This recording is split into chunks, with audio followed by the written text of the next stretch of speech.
Bases dropped on Soccer's morning show as Season 7 continues in full. Jarrett there, John here, and it's time for, first off, my apologies for 9:06. You know how things are with me, Jarrett. It's like you got to have everything prepared. Everything's got to be ready, and you forget your cup for your drink. Otherwise, I would have been drinking out of a 2-liter during the show, and I don't know if that's That's classy, though. That's what I'm saying. So that's classy. Yeah, it is classy. So opening kickoff, wasting no time, brought to us by our friends at Kickoff Coffee, kickoffcoffeeco.com. Use the code Soccer Down Here 15 to get 15% off of your purchase for everything at Kickoff Coffee. And thanks for everybody who has invested in Kickoff Coffee and started your mornings or your afternoons, or maybe if you like coffee at night, you do it that way. Kickoffcoffeeco.com. They in turn take 10% reinvested into the youth game at Kickoff Coffee CO on social media. And so, Jarrett, it was discussed late yesterday afternoon, and there were a lot of folks that were watching, that we saw the biggest upset in a tournament since 1959 with what happened yesterday in the Scottish Cup, where 6th level Darvel beat Aberdeen 1-0. Insert laugh track here. Yes. And Will is like, Aberdeen rant, Mr. _Smith. Will knows where this is going. So sure enough, yes, point and laugh at Aberdeen, Coco. Here we go. Jarrett, rock and roll. Have at it. Okay, let's have a talk about Aberdeen. We've talked about them for the last 2 months, that they are in a weird situation. Second year in a row, they got a manager going into January where no one's sure if he's going to be the guy, and you don't know if the January window is going to be used to improve the team, or if you're going to fire your manager and you lose a second straight January window in the process. Now, are you going to change the style again too? Because last year when you did this, when you fired Stephen Glass, the question then became, okay, are you going to bring in a manager who is going to try and play a similar style, to have the ball to try and dominate games? Or are you going to go back to something akin to what you had with Derek McInnes? They chose the latter option, which means that you have lost a calendar year of work and transfers that you did. Well, they spent a lot of money. They spent a lot of time in the summer window. And when I say spent a lot of money, it's comparative for Aberdeen. Yeah. And they basically tried to build the team that Jim Goodwin wanted. Started out the season pretty nicely. They're in third place. Now, a lot of this is circumstance and surrounding things impact everything. Aberdeen set really pretty in the table, and a lot of that was because last year, this year, it wasn't nearly as Thunderdome one year to the next. He kind of kept track and kept pace with what Stephen Glass had been doing at Aberdeen, but the league was kind of falling all over itself, so Aberdeen was sitting really pretty going into December. All you can do is control your own fate. Aberdeen did a good job at that. Unfortunately, in December going forwards, ever since then, it's been a nightmare, including yesterday's loss to 6th Division Darvel FC. Now, you're wondering, what's a Darvel? Darvel is a club in the 6th Division. This is the West of Scotland Football League. This is the 6th Division. The 5th Division is the Highland and Lowland Leagues, and then 4th, 3rd, 2nd, and 1st make up the SPFL. So, they are way the hell down there on the table. Now, granted, Darvel are in first place in the West of Scotland Football League, in the Premier Division of that area. This encompasses, I believe, Division 6 through 9, maybe even 6 through 10. But they're in first place. Right now, they're the best team there.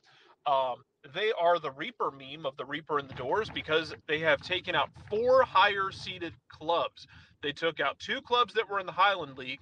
They took out Montrose, which is in League 2, the 4th Division, and now they've taken out Aberdeen. The Reaper moves to the next door. As for Aberdeen, I don't know what in the actual hell you do going forward, because if they don't fire Jim Goodwin, first of all, he probably should have been fired walking off the field. The fact that he wasn't, and the fact that we didn't get a firing statement yet, leads to this really stressful question if you're Aberdeen. What if you can't afford to fire him? Yep. You're probably still paying Stephen Glass. What if you can't afford to fire another manager? And you don't have Jimmy Rain there to write checks. Yeah. What are you going to do? You going to sell a sponsorship or something? This isn't that you're not University of Texas. I have no clue what they're going to do. All I know is that what I watched yesterday through like illicit streams, Creative means. creative means you know what, life finds a way.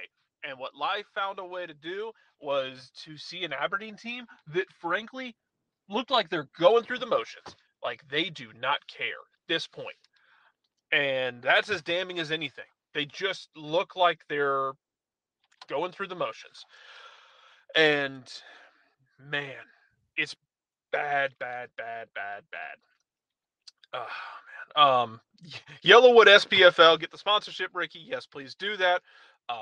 And Will, I don't think they'd bring Stephen Glass back. He's in Memphis right now. Yeah. And with the way everything ended there, I don't know. I don't know that he would go back. Yes. Because when it got really ugly, especially with the fan base and with the online fan base, and with Atlanta United Twitter, it can get ugly. I don't know that he'd go back, and he's a club legend there. And I think he's in a good situation in Memphis. Now we'll see how all that plays out. But this was, woo. Yeah, man, I don't got words for it at this point because it was a bad performance. You looked flat, Yep. and the most damning thing of all is they looked like they're going through the motions. At least, when the end of it was happening with Stephen Glass, it seemed like those guys were still fighting. They were still working. They were still trying to get the job done, and they were not able to do it. Watching this team right now, it looks like they're just going through the motions. And honestly, you want to pin it back to a moment, take it back to before Christmas, right after the international winter, right after the World Cup break. Right at the end of the World Cup, where they went to Celtic, or I'm sorry, they hosted Celtic, and they put 11 bodies behind the ball the entire game and didn't even try. Yeah. And man, you telling your team, hey, we're at home against one of the biggest clubs in the country, we're not even going to try. Dude, that's damning.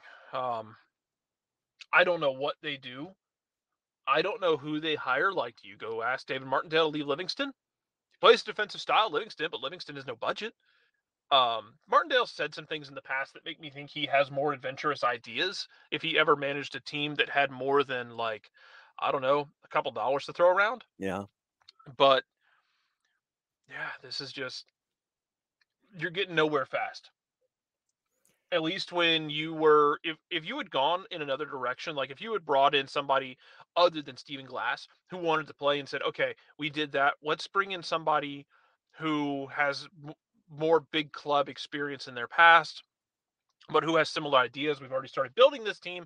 That would have made sense, I think. And you could have lived with that of, hey, this isn't going great, but we're in a transitional period. We're trying to change things up and trying to change the way we play. It can happen that way. And stuff happens, and it kind of sucks. But to go backwards to what you were doing from the Derek McInnes era, and remember, Derek McInnes won trophies at Aberdeen, did good work. When he left, everyone has this revisionist history BS that we do of, oh, he should have never left. Oh no, it was time. When he left, it was absolutely time. It was a thank you for your service. We appreciate it. It's time. The message had run out, and it was time for him to move on. But yeah, you went back to that, and now you're just in the same spot, because the idea probably should have been, if you're going to go back to that, you better damn well finish in third place. Instead, Hearts is looking down at you and laughing. So Aberdeen, I don't know what you do. All I know is that if they don't fire him, I'm looking real hard at the idea of they can't afford it. Yeah. And that is a hellish place to be if you were Aberdeen right now, because you brought a guy in who got Alloa Athletic promoted, who was doing decent work at St. Mirren, and right now it kind of feels like the job's too big for him. Also, he doesn't play the kids nearly as much as he should. Aberdeen's a club that's built its reputation for years on that academy, always having guys coming up, whether it's like a Connor Barron, who is playing more now. Will Connor Barron be one of them? He has played. You've got a number of kids. Calvin Ramsey was given the opportunity last year and parlayed that into a move south. You've got guys like that. you got to play them in this case, man. And I don't know what they do, but that was embarrassing. And you know what? On the flip side of it, as I'm about to leave you, Yes, full credit to Darville FC. no doubt. Because holy hell. By the way, Darville's manager was a striker in a previous life. I believe he was a striker or a midfielder at Iowa Athletic, and was on the team that Jim Goodwin managed when they got promoted. Like that was, I think that was his first managerial job in Scotland, was Iowa Athletic. And Darville's manager was on that team that got promoted. And then he just handed his former manager the worst loss that I can possibly think of. Full credit to them. They got their goal. It's ball across the box, gets knocked down. Honestly, Aberdeen, for my money, is kind of slow trying to get to second balls. They put it in the back of the net, and they went full defensive at that point, which you would expect. They're part-timers. The guy who scored the goal talked after the game about having to call his boss and ask for the next day off. Mm-hmm. Darville's already basically put stuff out saying, "Hey, we should just have the entire why don't we should have the primary school take the day off tomorrow because everyone's going to be celebrating this one forever." They're probably looking at a promotion. I don't know where they are geographically, if it's Highland or Lowland League for 5th Division. They're looking at a promotion there if they can get the job done. Southwest counties in the country. Yeah, so it'd be Lowland League. Because Lowland League literally is split based off of a latitude. Like, it's where you sit on one of the major bridges in Scotland. Are you north or south of the bridge? That's where they dictate whether you're the Highland League or the Lowland League. Which is something that, American sports could do instead of putting Atlanta sports in the frickin' Western Conference in the 80s. I don't know. Look at a map, you jerks. Yeah, really? But full credit to Darville because they played their ass off and they stayed locked in, and that was beautiful. Mm-hmm. As bad as that is for Aberdeen, that's awesome for Darville. And now I think they get Falkirk next, which would just be another potential body for the Reaper to go take. We'll see. But this is where I leave you. All right. So Jarrett wanders off because the real world intervenes, as it's wont to do. And so Jarrett is out this morning. So it's us. Yeah, Coco, no doubt. Sharif, I think you might be onto something. You bring in lead Tasso, but I don't know if you can afford lead Tasso at the moment. I'll do Jarrett one better. Iowa Athletic, 2016-2017. The guy who scored, it wasn't Nick Kennedy, the manager. It was the guy who scored the goal, Jordan Kirkpatrick. He was on Iowa Athletic with some guy named Jim Goodwin and had 14 goals and 34 appearances for Iowa Athletic. So Jordan Kirkpatrick, man of the match, 1-0 win yesterday for Darville FC. And I'm trying to see how much there. Okay. So last year when they won, they had a kids t-shirt that was printed out called the Darville Marvel. So we'll see. Darville FC champs in 21-22. They've got aluminum bottles and teddy bears and things like that. I'm waiting for them to have like winning over Aberdeen stuff. So Sean, are we getting any Atlanta United news this week, month, or century? I would say working backwards, yes. Maybe. Don't know. Because once again, and we got into this discussion yesterday, and it's a point that we will continue to make. A lot of the news that we see, whether it's Huang, Giacomakis, Alexander Kyans, who is at Girona now, it's all inbound. It is not anything outbound from Atlanta United outbound. All of the business is done internally, and it is locked up tighter than Fort Knox. That's $1. That's $1 in the jar for me. And I went ahead and volunteered that one. So you've got 8 days left in the window if you're dealing with anything European when it comes to transfers. So we will see. Remember, we've got the match this weekend in Chattanooga against Chattanooga FC. And that is at 3:00 on Saturday afternoon. And when we know broadcast plans, we will certainly let you guys know about that kind of stuff. Also, continuing with the opening kickoff, here's what Jim Goodwin said yesterday on a Daily Record. Quote, "I do believe I can turn it around, absolutely. We're going through a difficult period, but I have confidence in the squad. We have to stick together. We have to keep fighting. The last 2 results have been extremely disappointing. Master of the undersell. To get turned over by a junior team is embarrassing and humiliating for everyone connected to the club. I can only apologize and speak on behalf of everyone that we are extremely embarrassed about. Now under immense pressure. And once again, this is from our friends at the Daily Record. Asked if he could survive such a nightmare night, which took place in front of Chairman Dave Cormack, who ended up on the cutaways after the goal was scored by Darvill in the 19th minute. Nobody has got assurances from anyone. As a manager, especially at the size of Aberdeen, you need to win football games, and we've been out of form since the World Cup break. It hasn't been good enough. This is an extremely difficult result for me to take. It was a really poor performance. It lacked any urgency or creativity. We'll need to do a bit of assessing later on. They've got Hibs on Saturday. Goodwin adds, we'll speak to who we need to speak to Tuesday and have a meeting with the players, and we'll try to come out fighting for Easter Road. 700 Aberdeen fans made the trip. And it's on social media what folks did both at the training ground and in the match. Daily Record once again. The boss refused to chuck his underachieving stars under a bus as he said, no, we are all in this together. I'm the manager. I picked the team. I thought we put a strong team on the park. We tried to freshen it up. It wasn't to be. Ultimately, I'm the manager. They're my players, and the performance wasn't as good as it needed to be. So that's where we are with Jim Goodwin. Worst ever defeat. Humiliated again. I mean, literally, you go to any and all of the Scottish papers, and you see the same things over and over and over again. So, Coco, point and laugh at Aberdeen. They did crap the bed. And, I know, Will, it's amazing. You know, when you have a manager who's going to try and play, you're going to play with the big boys. But then, as Jarrett said, with Jim Goodwin, you get Celtic come to town, you put 40 behind the ball, and you're like, nope, not even going to try. Yeah. So that's where we are with Aberdeen this morning. It was a point and laugh at Aberdeen.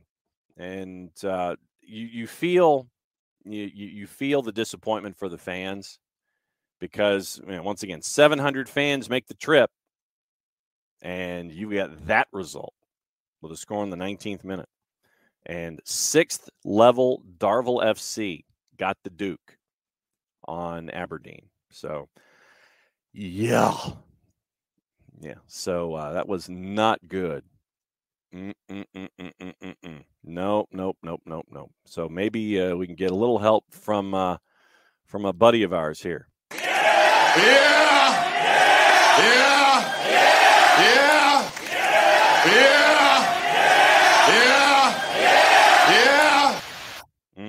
Thanks, Eli.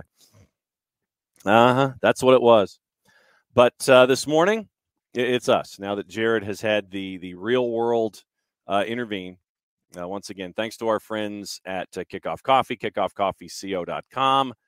And once again, Kickoff Coffee CO on Facebook, Twitter, and Instagram.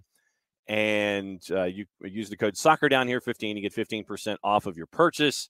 When it comes to anything and everything, Kickoff Coffee, they in turn take 10% reinvested into the youth game with our friends at Kickoff Coffee and kickoffcoffeeco.com. Thanks for all that they do for the game of soccer on a daily basis. Okay, here's the rundown for the morning. We've got gossip, rumor, and innuendo and things left unsaid. That's coming up around the corner. We've got news on departures out of Major League Soccer. We've got news on FFP. We have a big trade in the NWSL yesterday. I don't know if you saw this, but big trade involving North Carolina Courage and Racing Louisville yesterday. So we've got that.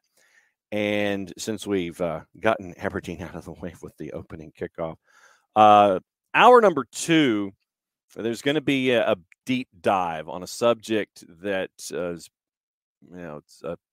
once again, you're talking about manager bans, and it will be the reason that this particular show will get the explicit moniker and it's not for a good reason. It's not just because Jarrett cusses or I cuss or anything like that. We're going to, if you haven't seen it, we're going to discuss the case of John Yems, and that's going to be in hour number 2. And so once again, it's a case where we all need to just know about it, so it's there with us, so the information is there. I thought it was important, so we'll talk about that in hour number 2.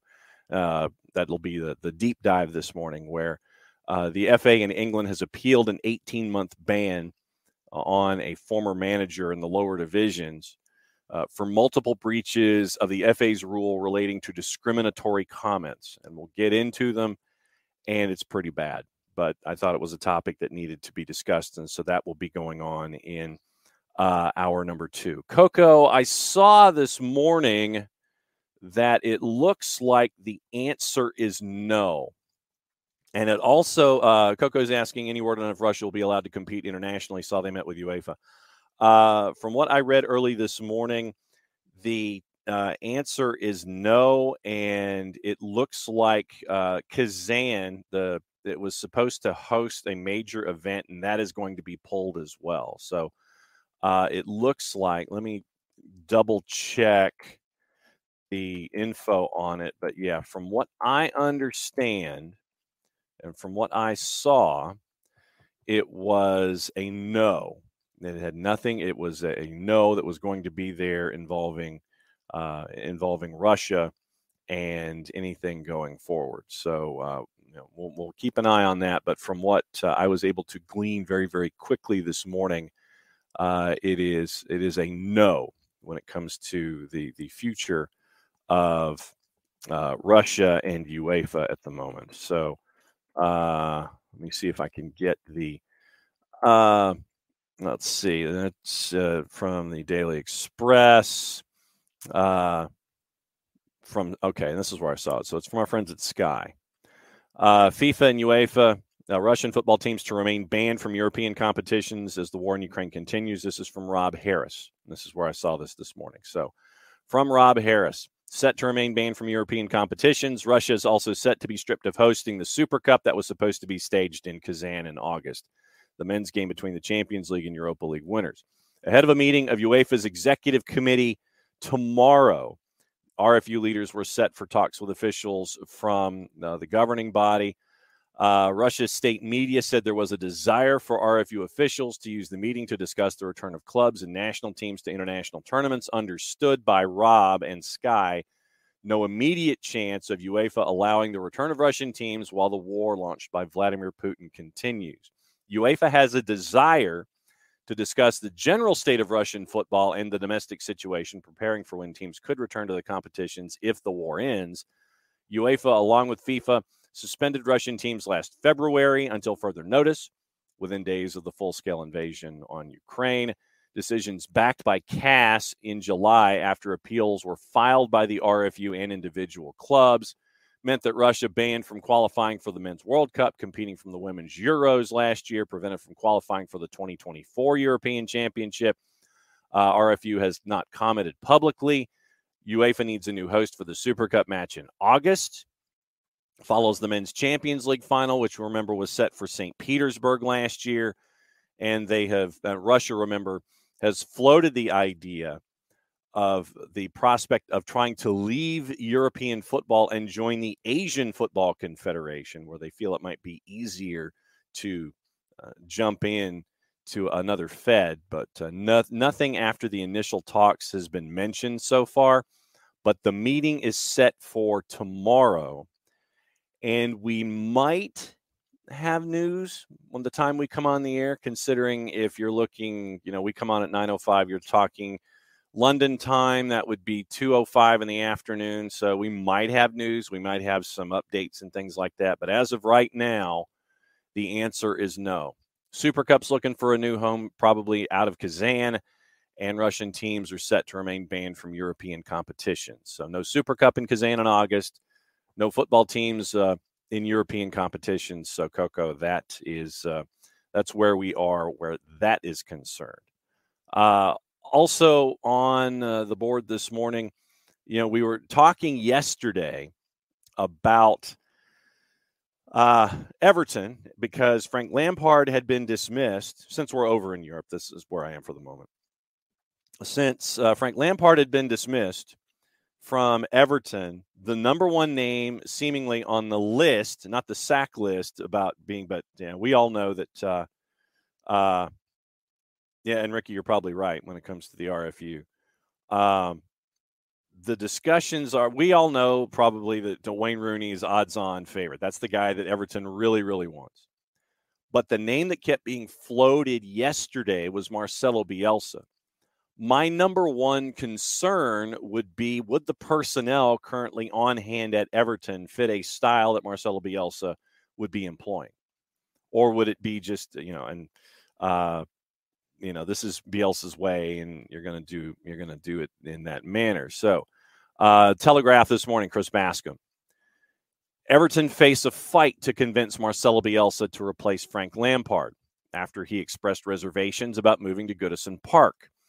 Farhad Moshiri, the majority shareholder, Bielsa has unsure if the move is right for his career. Moshiri made Bielsa his top target, eager to convince him to save Everton from relegation. Never any guarantee Bielsa would be lured there, especially after scrutinizing the quality of Everton's squad. We'll get into that in a second. Leeds head coach need to be sure he'll have the players to impose his unique style or the resources to recruit those capable of playing that kind of football. Everton's financial predicament is such that, and this is from Bascom, that no such guarantees can be offered to any candidates. Bielsa, we know about his meticulous nature. We know about the PowerPoint presentations and all of the notebooks. Obviously, he will have studied Everton backward, forward, upside down, sideways, and twice today to give his own assessments about the players that are currently on hand and whom he would need going forward. Bascom says, should he turn Everton down, it would indicate he doesn't believe the squad is capable of meeting his demands. Reflection of Everton being handcuffed in the transfer market, given that every deal must be ratified by FFP regulators. And we'll get into the FFP thing coming up in just a little bit from Martin Ziegler. If Bielsa rejects Moshiri is going to have to look at alternatives. It's looking like Carlos Corberan from West Brom, and West Brom has really caught fire, especially with Daryl Dike getting healthy recently. You look at where things are in the championship, and for the longest time early in the season, they were really struggling. They were in the relegation fight. Daryl Dike gets healthy, and then you have with Carlos Corberan, a West Brom team that had a four-match winning streak snapped last time out, but they're in 10th. But we've mentioned how crazy things are in the championship right now. And to give you an idea, 4 points separate third from 11th. And remember, 3, 4, 5, and 6 are the promotion playoff spots. 2 points separate all of that action. You've got 4 teams at 42 points, 5, 6, 7, and 8. 9 and 10, which includes West Brom. West Brom is 10th on goal difference by 1 goal, +8 to +9 for Sunderland. Preston North End is at 40 points. Swansea's at 39, QPR 38, Reading 37, and then you keep going from there. So there are several groups, but the championship will be chaos. Would Carlos Corberan leave what he has been building at West Brom and go into a situation where you may be back in the championship if your team doesn't make it? So there's that. You've got also on the list Ralph Hasenhüttl. And apparently, according to Bascom, there are admirers on the board of Corberan and Hasenhüttl. Hasenhüttl would know what it would take to keep a team up in the top flight. Moshiri wants to move quickly to have a replacement in place before the match against Arsenal February 4. Moshiri has, and this is once again Bascom's words, overseen a number of shambolic transitions during his tenure. Last year, with him on the verge of appointing Vitor Pereira, forced to change his mind after Everton fans indicated their unhappiness and preference for Frank Lampard. He was about to shake hands on a deal with Nuno, only to be convinced to appoint Rafa after the interview. 18 months before that, David Moyes was in advanced talks, only to be overlooked by Carlo Ancelotti. So apologies to Ropes and to Tom Russo, because this looks like it ain't anywhere close to being over when it comes to Everton and trying to find a manager. Bascom with a follow-up article talking about the squad. He became the majority shareholder in 2016. Sixth manager over 7 years now dispatched. Ancelotti officially resigned. So in 2016, you had Roberto Martinez making a semifinal in domestic cups. Martinez loses to fans, finishes 11th, protests in the first season. He gets sacked. Moshiri decides he wants a director of football, going after Monchi, then Steve Walsh at Leicester City. Moshiri had already decided who was going to be manager, luring Ronald Koeman from Southampton. Walsh and Koeman did not work.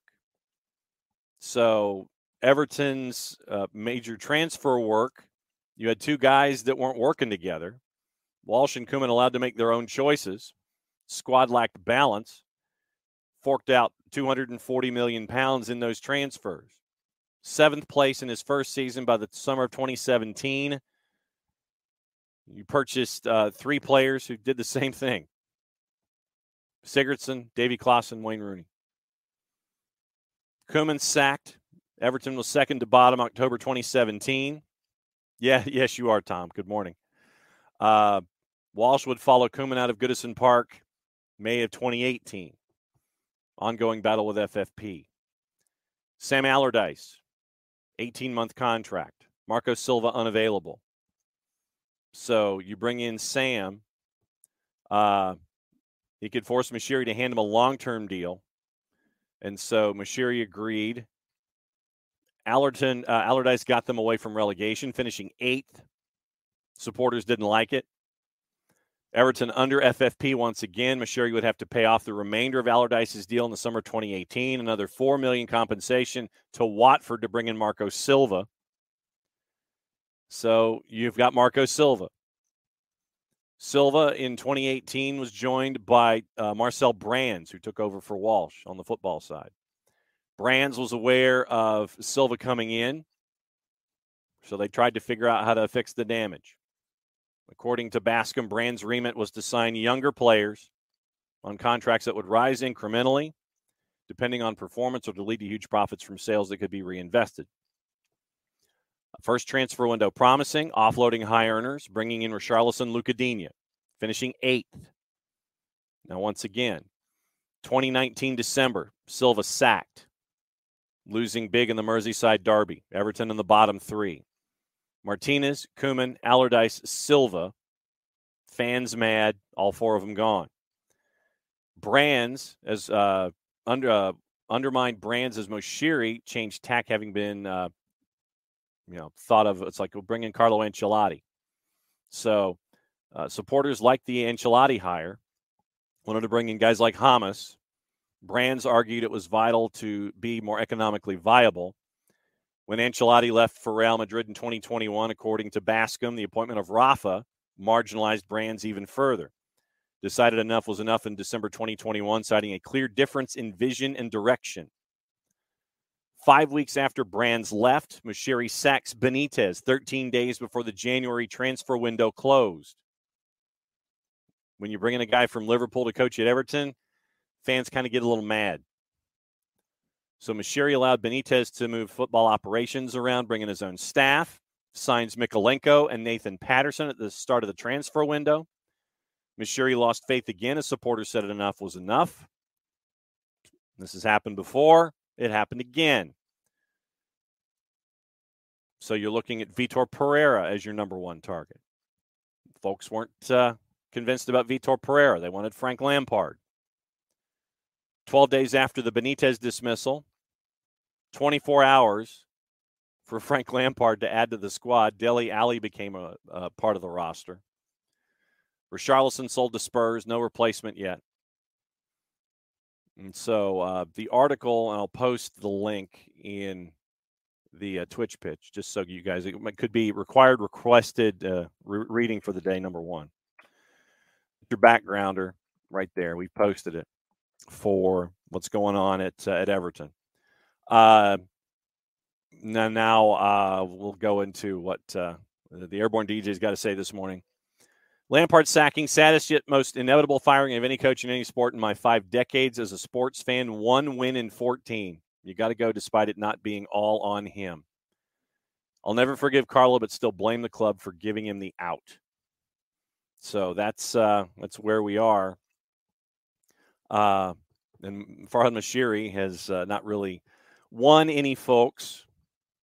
And he's using TalkSport as a vehicle to defend himself sometimes. Everton critics say his first big mistake, meaning Mashiri, was retaining old members of the old regime like Chairman Bill Kenwright. So had there been a clean sweep of the board, Bascom writes in 2016, obvious what would have entailed because Mashiri did make his own appointments. Russian Alexander Ryazantsev, finance director. Later, Alisher Usmanov's nephew, Sarvar Ismailov, added to the directors. Keep an eye on that. Despite the persistent attempts to play down the extent of Usmanov's involvement, a relationship suspended in the aftermath of Russia's invasion of Ukraine, neither Ryazantsev or Ismailov work for Everton anymore. And so construction of Bramley-Moore Dock continues. Looks gorgeous. But, Everton is what I would probably refer to as a mess and a half. Apologies, Tom. It's going to be this way all year. And, the board's got to go. No doubt about it. So that's the discussion with Everton this morning. I know that you, Tom, and Ropes, you probably want Wayne Rooney. And so we'll see what happens there. Yeah, gorgeous, yes. Nicest second-tier ground in the world. Yeah, that wouldn't be surprised. Yeah. But so we'll see what continues with Everton right now. And Prem and Proper will be out later today, both versions. And we'll go through all the sights and sounds of the previous week. And we'll get you ready for FA Cup week and 2 weeks. Everybody returns. But right now, here's how it stands. You have 7 teams within 3 points of the bottom. Leicester, sorry, Knicks. One point in your last 5 matches, 18 points, 12 losses and 20. Leeds with a match in hand has drawn 3 of their last 4. They're at 18 points. Behind in wins, match in hand, and goals scored. That's your other tiebreaker. West Ham right now with a big win last time out in that relegation 6-pointer. Got them out of the relegation zone against Everton. West Ham's at 18 points, 20 matches played. Wolves are at 17 under Julian Lopetegui. They still only scored 12 goals in 20 matches this year. Bournemouth in the relegation zone on goal difference, minus 23 to minus 18. 17 points there for Bill Foley. They finally got a point in their last 5. Everton right now at 15 points and ahead of Southampton on goal difference, losers of 4 of 5, 1 point in their last 5, 15 goals scored in 20 matches. Southampton has scored 17, but they have a goal difference of minus 18. So Forest has distanced themselves a little bit, but right now, 7 teams separated by 3 points at the bottom. Leicester, Leeds, West Ham, Wolves, Bournemouth, Everton, and Southampton. It's a lot of big names at the bottom of the table having to fight what's going on. Mentioned FFP, and I wanted to get into that a little bit this morning as well because Martin Ziegler got into an article. He wrote an article where, we're looking at we're looking at all of the costs right now. And we're seeing all those contracts that Chelsea has been putting together. 5-year deal, 8-year deal, all these kinds of things. And so you're wondering, okay, so this is pretty decent. It's pretty decent gamesmanship here by Todd Bowley and Bowley Clearlake. So it is prompting UEFA to set a 5-year FFP limit from next summer. So we'll keep an eye on that when it comes to how folks structure contracts and things like that. So that it's going to be really interesting with what we're seeing there. Loophole around financial fair play used by Chelsea to sign players on contracts of up to 8.5-year deals. Keep an eye. It's from the summer of 2023, so you better get it in now if you're going to do it. So a 5-year FFP limit from next summer. So keep an eye on that. Gab Marcotti, I think the main reason they're taking action isn't so much that it benefits Chelsea or any other club that would give such long contracts, because potentially it could be disastrous, but rather they think it can be seriously destabilizing the system. So should be decided upon so soon after Chelsea's recent business, given the fact the clubs have been doing similarly. Says Fabregas in 06, Kepa in 18. It has to do probably with how FFP is being replaced by financial sustainability rules. So keep an eye on FFP starting in the summer, length of deals, those kinds of things. Tom, thanks for your cameo this morning. Yes, you did hit us at the right time as we were discussing what was going on with Everton and FFP and all of that stuff. So it's been I apologize for it being a very long morning for you. Yeah, they are. Absolutely, Michael. No doubt. It can be looked at a couple different ways. Michael had Chelsea taking tons of risks, signing all these young players on long-term deals. You can look at it, yes, taking tons of risk because of FFP. And also, I would relate it to what the Braves are doing. You're signing young players to long-term deals. You lock them in. And as their market value increases, if someone's really, really interested in those particular individuals, they're still under contract for X number of years. You've got sell-on fees and the fees that you hit to make sure that you can get those guys. You lock them in now. You sign them for long-term deals, and then if somebody really wants them, there's always the fee that they've got to hit coming out of the blocks plus the rest of that deal. So I think that what you do is you're signing them to a long-term deal to budget it out over time. I get that part. Make sure that you're okay under FFP. And then, yeah, right, as long as they come good, right. And so you do have a lot of betting on the come for Chelsea or anybody that's signing anybody to these mega deals, the 38-year deal, and you're sitting there and you're hoping, okay, so you come good, somebody else really wants you, you're gonna hit the fee, you're gonna hit that number, and then move them on, and then that way you can recoup from your astronomical fee that you set. That's like, all right, you hit that fee, then you can start negotiating. Then bang, you're all good. But yeah, so I think that it will be interesting to see what CFC is doing here.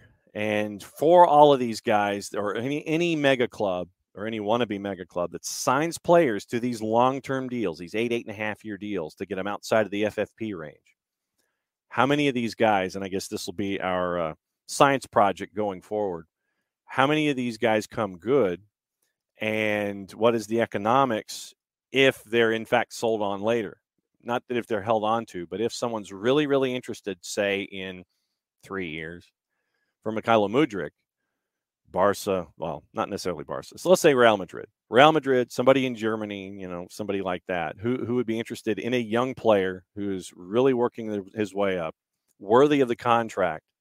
You hit the fee, you hit that marker, then you want to sign, you get that money back from everything that you've invested, or at least if you're at Chelsea or whomever this mega club is, that imaginary mega club FC, that you've signed these long-term deals and these kinds of things. So it'll be interesting. That'll be our field test going forward. How many of these guys are going to sit there and go, okay, we're going to sign this guy to a long-term deal. We're okay under FFP, so you better sign it between now and the summer. And how many of these guys come good, and how many of them you can move on and get your money back or make a profit working your way forward. So that's going to be the fun part of the science project when it comes to, yeah, David, you might only need a 60% hit rate on folks then, fraction and percentage. So what you're saying is if you got 3 out of 5, then yeah, it could be. Yeah, well, yes, no doubt about it, Michael. It could be financial ruin if you don't pan out. But let's say, David, if you hit 3 of 5, then bang, I'm right there with you. Pan out, absolutely. So David, you're thinking 3 out of 5, And if it's 3 out of 5 of those particular kinds of players, then you should be okay financially. And that's, once again, it's a little more than 50-50, but we'll keep an eye on that. But yeah, David and Michael, I think this is our science project going forward. How many of these long-term deals from International Mega Club FC and Imaginary International Mega Club FC work and keep you under FFP and make sure that, and considering in the past how many teams have been brought up to tribunals and had their representatives had the index fingered fickle of fate waved at you for, violating FFP, and then what happens? Oh, yeah, no, you're okay, or you got a fine or something like that, an infinitesimal fine by percentage. So we'll see what happens. Yeah, David's going to let us all know in 8 years. Might not be 8, might be a couple, might be a handful. So we'll see what happens in a handful of years. I don't necessarily think everybody gets to the full 8, but I think that everybody gets to that particular point. 4 years, maybe 3 or 4 years down the deal, you get to the halfway point of these long-term deals. Then you sit there and it's like a decision is going to be made when it comes to that kind of stuff.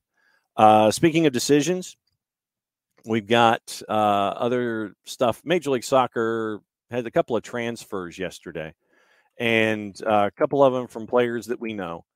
Grand Cyr goes back to Ligue 2.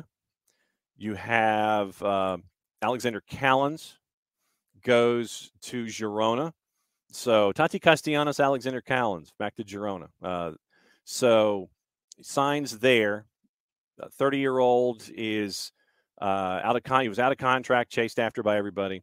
David Lee, quote, sad to see him go. Understand it was Alex's desire to test himself in a new league in Europe. Alex is another example of the strong culture we have here in New York of identifying players, helping them develop and achieve their professional goals. We look forward to closely following Alex's career. Wish him all the best in Spain. Keeps him within the City Football Group, one of the sister clubs for NYCFC. 11th place in La Liga, mid-table, fairly safe. Remember, he was chased after by United, Boca Juniors. Joined back in 2017 from Numancia. 11 goals, 2 assists in 164 regular season games for NYCFC. Third in all-time appearances for the club, mainly at center back. And now you have Chanot and Thiago Martins at center back for the 2023 campaign. Remember, you've lost Morales, Tinnerholm, Callens, Santi Rodriguez. And right now, they signed Matt Freese yesterday. NYCFC signs Matt Freese yesterday. Does that, that's insurance one way or the other, but what it ends up doing is, you protect your flank. Sean Johnson's being courted. Last time we saw, he was at a Raptors game. I don't know if he was sitting next to Drake, but he was at a Toronto Raptors game, being courted by Toronto FC. No Bono, no Westberg.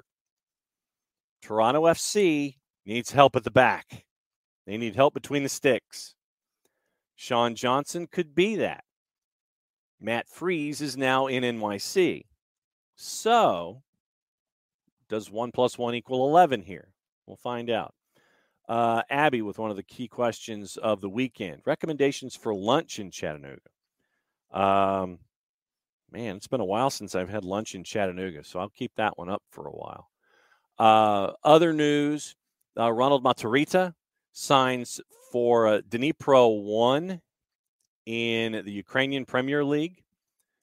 28-year-old Costa Rican was a free agent after FC Cincinnati declined his contract 7 games last year because of an ankle injury. Represented Los Ticos in the competition that was trying to determine a world champion this past time. 7 years in Major League Soccer. 7 goals, 21 assists, 135 matches. Spent 2016 through 2020 at NYC after coming from Alajuelense. Traded to FC Cincinnati in December 2020 for $600,000 in GAM. So SC Dnipro 1 and Ronald Matarrita are now paired together. Houston Dynamo signed attacker Amin Bassi from Ligue 2 Metz. So there's a lot of action involving French clubs And considering the financial state of most of them, you probably could get some good deals out of Ligue 1 and Ligue 2. Houston Dynamo's Ben Olsen signing Bassi from Metz, 25-year-old former Moroccan youth international under contract through 24, options for 25 and 26. It's a TAM signing, second key attacking import, as they brought in Ivan Franco from Libertad on loan. And they'll join Sebastian Ferreira in the final third. Pat Onstad had a quote, shocking no one. Very positive things to say in 2 sentences as a part of a release. He can play centrally, meaning Bassi, or out wide. 29 goals, 22 assists, 151 matches. Played for Nancy and Metz. Was on loan for Barnsley in the championship last year as well. 14 players departing for Houston. And so now 8 incoming. And it all started with Artur coming in. So Houston's makeover continues with Amin Bassi coming in from Metz. Also, we mentioned Samuel Grandsir. Grandsir goes to Ligue 2's Le Havre and undisclosed sell-on fee.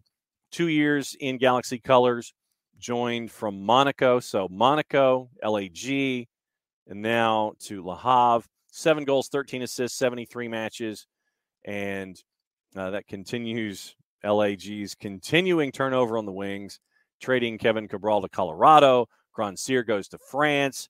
Greg Vanny had a quote in a press release, and there was thought/discussion. Vanny had said previously Grandsir may depart ahead of the LAG's opener against LAFC at the Rose Bowl, citing family reasons. And so now that has come to play, and it has come to pass with Grandsir going to Le Havre. And now, remember, LAG trying to replace Grandsir and Cabral, they have transfer sanctions. They can't sign a player from overseas during the secondary transfer window. They can make inside MLS moves in the summer. Because they can't do that, they can't do anything in the summer window. They're going to have to do a lot of their business now. So those transfer sanctions from LAG, that was back on the 2nd. And this goes back almost 4 years. Remember, violating salary, budget, and roster guidelines during the 2019 season, decided December 2nd of 2022. Galaxy entered into agreements not disclosed that included payments not accounted for in the calculation of Christian Pavone. Remember Christian Pavone? The Pavone salary, budget, roster category. The undisclosed agreements and payments resulted in the improper classification of Pavone as a TAM player in 2019 when he should have been a DP. Sanctions for the LA Galaxy: $1 million fine, $1 million loss of available future GAM, prohibited from registering a player who requires the receipt of an ITC, the transfer certificate, from outside the U.S. and Canada during the secondary transfer window in 2023. For his involvement in the agreements, Chris Klein, the president, has been suspended from any sporting-related responsibilities through the conclusion of the primary transfer window in 2023. Greg Vanny is now sporting director, reporting directly to Dan Beckerman, AEG president and CEO. Additionally, former GM Dennis DeClosa required to submit an application with the Office of the Commissioner should he wish to secure employment with any MLS club. So basically, it's a show cause for DeClosa. Chris Klein is suspended through the summer window. Greg Vanny is now sporting director in the interim. $1 million fine, $1 million loss of future GAM, and you can't do anything in the summer window for something that you did with Christian Pavone in 2019.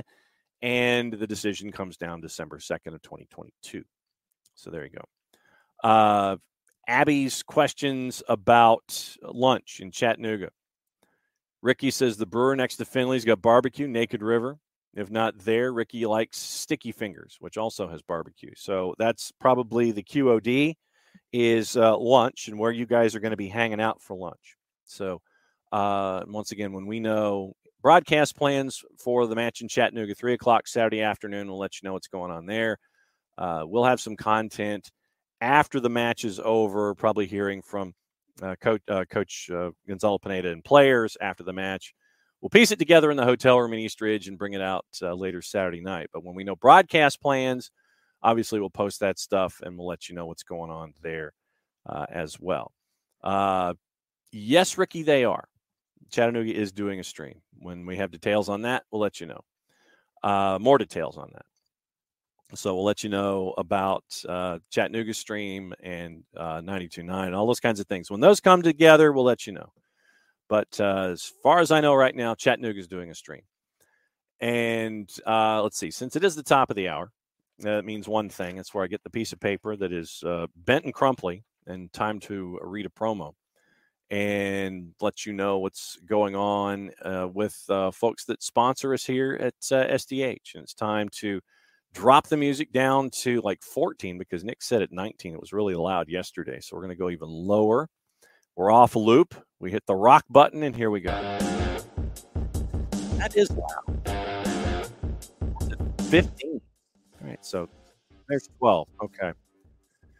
For odor-free, clean, fresh air, one place you need to go. It's the Lemonized Service. QR code over my left shoulder for those of you watching on Twitch. Deodorizing enclosed spaces like houses, apartments, and condos, they've created a customized solution that eliminizes all organic odors, including those like pet, cigarettes, and food. Builders and property managers use a Lemonized Service to eliminate bad odors to help them sell or rent their homes that much faster. The turnkey process makes it easy to work with realtors and property managers. Kind of the environment. We like that these days, offering a very green way, going about it without getting rid of odors without any kind of toxic residue whatsoever. Different than Febreze or our favorite masking agents that we have either under the sink or above us in the cupboard, because when we reach under the sink or above us in the cupboard, when we take that masking agent out, we spray the masking agent in the air. There's a reason they call it a masking agent. Just masking the odor, not attacking the odor all the way down to the molecule like our friends at Lemonize do with their proven scientific formula. Pricing very, very easy, either by the cubic foot or parts per million, to come up with a price that's affordable for you, offering results in 24 hours or less. You have any other questions, frequently asked or otherwise, here's what you do, and this is where I grab my pen. Go to the website, Lemonize.com, but do us a favor here at SDH. After the .com, go /Atlanta so they know what part of the world that you are addressing them from so they can help you with your issue. Full homework assignment, ELIMINIZE.com /Atlanta, Lemonize.com /Atlanta for odor-free, clean, fresh air. Lemonize Service, proud sponsors of everything SDH. Intrepid field producer Ricky Ricardo posting from David Ornstein, not on a Monday. And we'll see what David Ornstein has in mind in the middle of the afternoon in the European Theater. But very, very early for those of us here. Hour number 2 of Soccer's morning show, Soccer Down here. John here with you for the duration this morning. And according to David Ornstein, as it dials up on a very slow computer, Danjuma en route to Spurs training ground to undergo a medical after Spurs hijacked the Everton move for the Netherlands international forward at the last minute, set down to join Spurs on loan from Villarreal until the end of the season. So Spurs hijacking players from Everton. So we'll keep an eye on that. And since, Ricky, you've gone in that direction, we'll go there. Gossip, rumor, and innuendo and stuff left unsaid. All the player movement that has been on the table this morning will go to our favorite locations and let you know what's going on. Chelsea have not given up hope of signing Enzo Fernandez after having bids rejected at the start of the month. Graham Potter's side may also return with an improved bid for Moises Caicedo, with Brighton looking for potential replacements. That comes from our friends at The Guardian. And three-letter paper, once again, take the information at your own peril. Wayne Rooney, Duncan Ferguson also on the list. David Moyes is on the list, who managed them from 2002 to 2013. Brentford have rejected an approach for Thomas Frank, as they should. Barcelona's Franck Kessie, linked to a move to Stamford Bridge, but is set to finish the season in Spain. Chelsea could also target everybody. But in this case, 19-year-old Lyon and French U21's right back Malo Gusto, as their spending under Todd Boehly nears £500 million. Also set to offer Thiago Silva a contract extension that would keep the defender at Stamford Bridge past his 39th birthday. Newcastle could target Anthony Gordon as a replacement for Chris Wood, who joined Nottingham Forest this past week. Brighton stepping up their interest in £20 million rated Shakhtar Donetsk Ukraine center back Mikola Matvienko. UEFA set to close that loophole. We talked about that in FFP, used by Chelsea to sign players to long-term deals. Bournemouth trying to beat Southampton to the signing of Villarreal and Senegalese forward Nicholas Jackson. Maurizio Sarri at Lazio being looked at by Spurs and West Ham if they decide to part ways with Antonio Conte or David Moyes. Remember, Conte has said that he is not going to have any discussions about extending his contract. It ends at the end of this season. So Conte, right now, having lost 3 friends in very short order, he's been really doing a lot of thought about his own life and his own future. So right now he's like not interested in talking about an extension. So it ends this season. We'll see what happens. Manchester United conversations with Griezmann last summer before he secured the permanent move back to Diego Simeone's side. Crystal Palace part owners David Blitzer, Joshua Harris exploring selling their stakes and investing in Manchester United, a move that would allow the Glazer family to stay in control of the club at Old Trafford. That comes to us from the Daily Mirror. Palace are also in discussions with Stuttgart over a deal for 20-year-old French midfielder Naouirou Ahamada. So we'll keep an eye on that. Barcelona interested in signing Marco Asensio on a free this summer. Still in talks about a new deal at the Bernabeu. Steven Gerrard set to miss out on the Poland job, according to Fabrizio Romano. Fernando Santos close to being appointed now. And also going into paper talk from our friends at Sky. As we continue to roll on this morning, we'll get into Transfer Center coming up in just a little bit.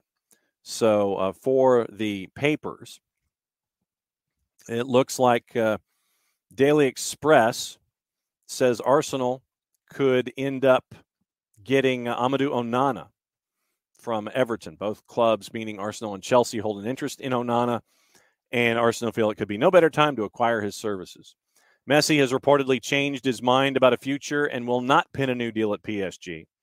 Expected to sign a new contract at the Parc des Princes before the end of the season, but he will now become a free agent in the summer. So we'll keep an eye on that, avoiding the 3-letter paper and the 4-letter paper as we do. Spurs have concerns, understandably so, about the impending suspension of Paratici. So Paratici could face a worldwide ban should a punishment laid down by the Italian Football Federation not be overturned on appeal. I think it was 20 months, if I remember correctly. Daily Telegraph, you're looking at a TV note. BBC executives desperately pleaded with Gary Lineker to apologize amid a tense studio standoff over a prank during live FA Cup coverage last week.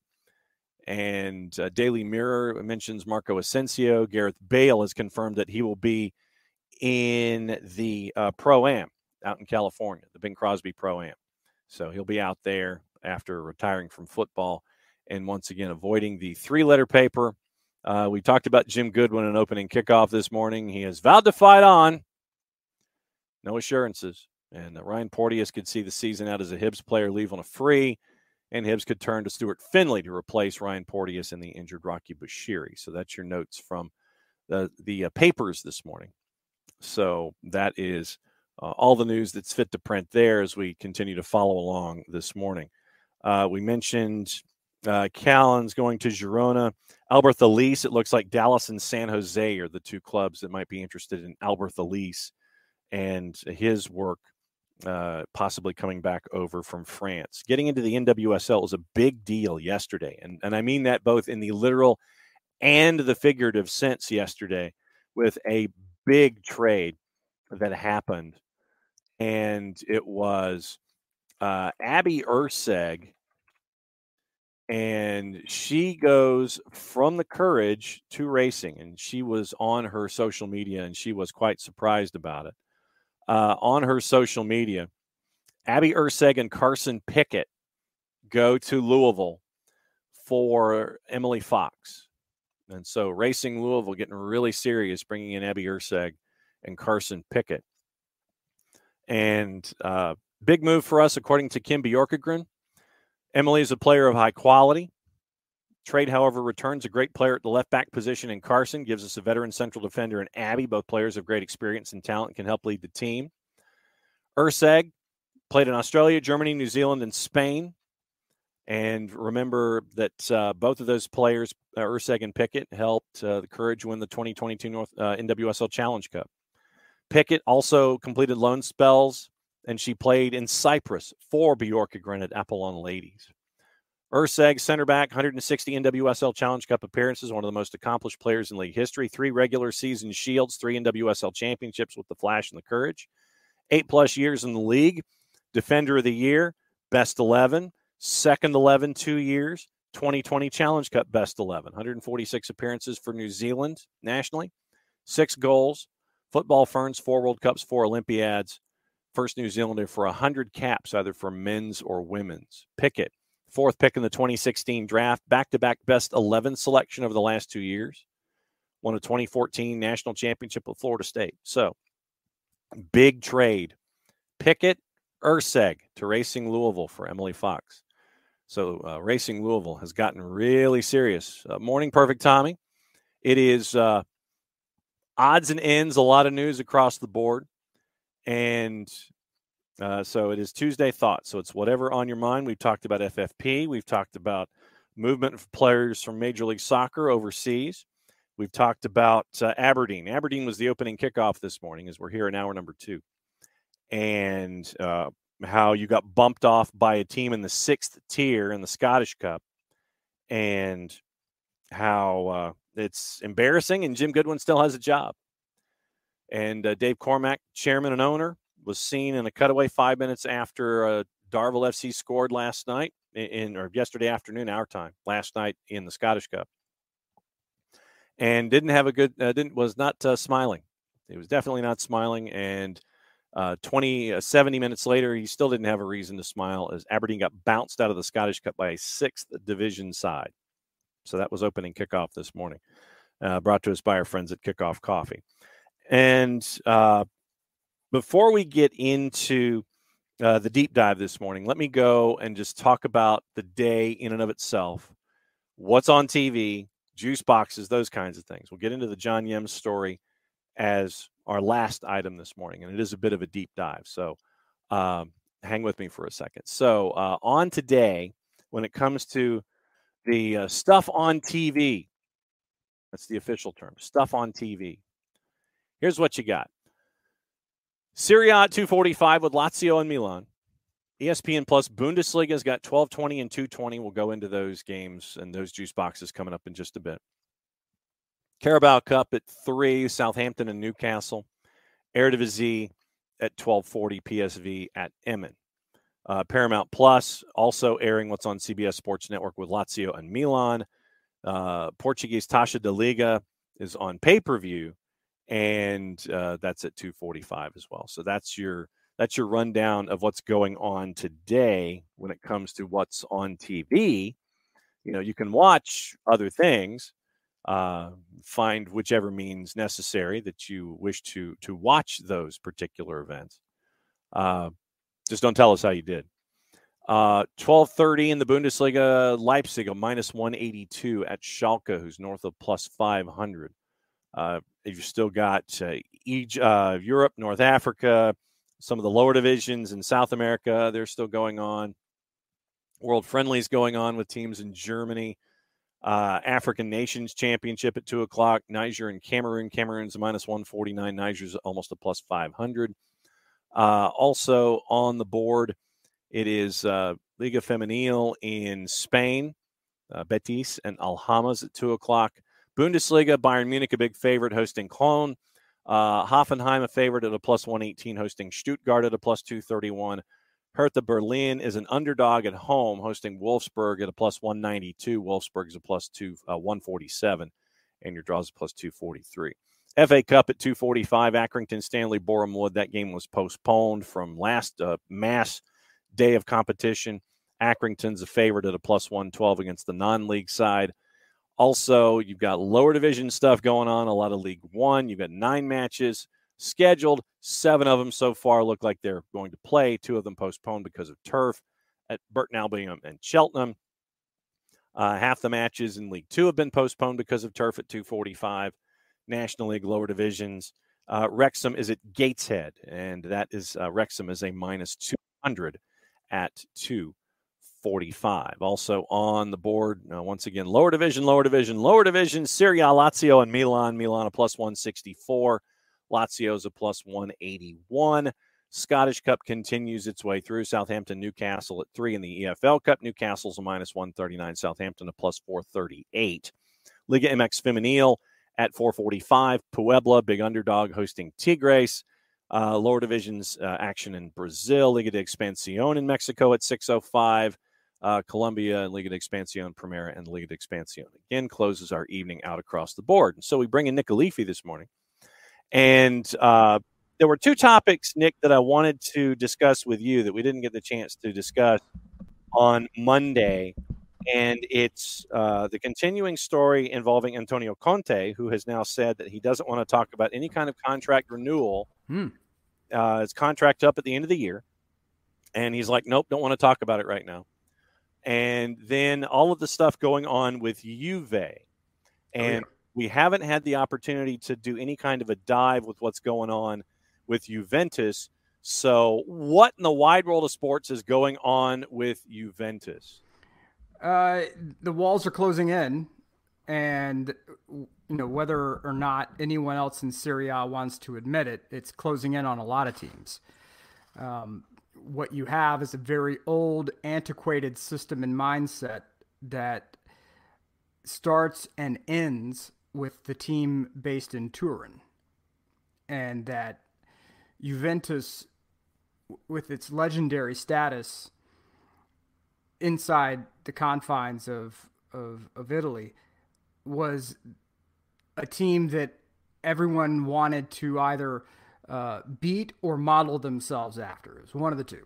And you had a lot of kids who grew up wanting to be Juve players. And, they would go and they would tell their teams, whether it be, Monopoly, Francavilla, whatever, Sassuolo, I'm going to play for Juve, and let's make this happen, right? So Juve does transfers in and out just like any other club does. Now, here's where the problem starts to set in for Juve. Juve bloats its roster with players who either are only willing to move to Juve from inside Italy, or who Juve have bullied into coming there, one of the two. And they don't necessarily fit with what Juve is trying to build. So Juve needs to get rid of them. So what they do is they call some of these other teams up and say, hey, look, I've helped you out in the past. I need to send you player X for this particular period of time, whatever. And we're going to loan him out for either a certain sum of money, or I'm going to, we can sell him for like 40 million euro. Okay, here's the problem. That player's not worth remotely 40 million. There's no analytics that remotely back that player being worth 40 million euro. And where everyone chimes in and says, well, how do we base value for a player? One man's trash is another man's treasure. So how can you really sit here and say this player is not worth 40 million, right? So Juve has a history of cooking the books on players. How do we know this? Because they were busted talking about it on the phone yet again.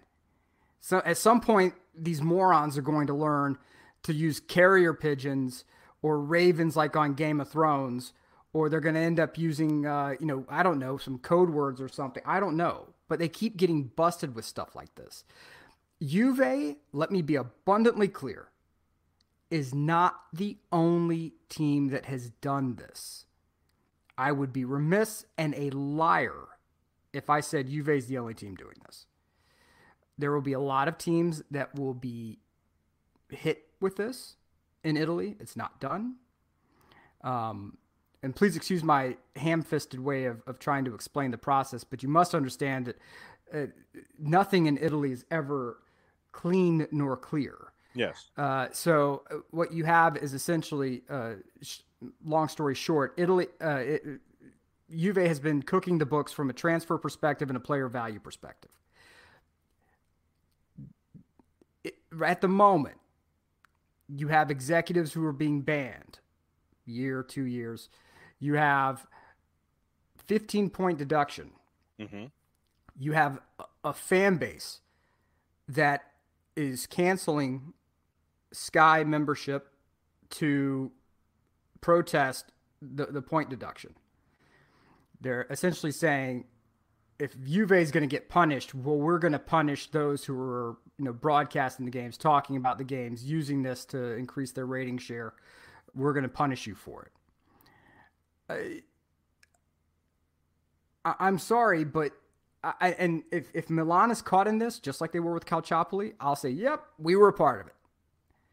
And at the moment, from what I understand, Milan is they're not necessarily in the crosshairs, but they're in the orbit of this particular scandal. I have a feeling there will be a lot of top tier teams that are caught in this. It goes to what I was talking about at the very beginning, an antiquated system and mindset. You have people who are not willing to enact meaningful change.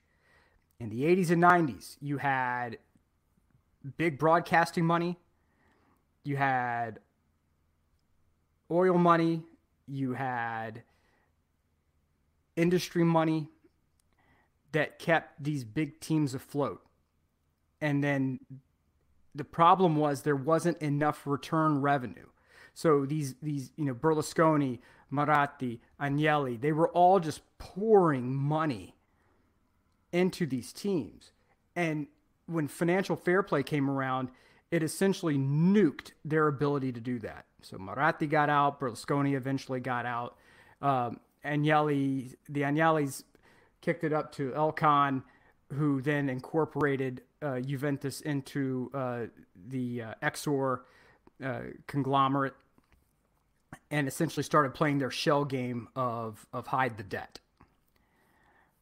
Well, the problem is now with Juve being a publicly funded company, with the corporate assets that are examined to the nth degree,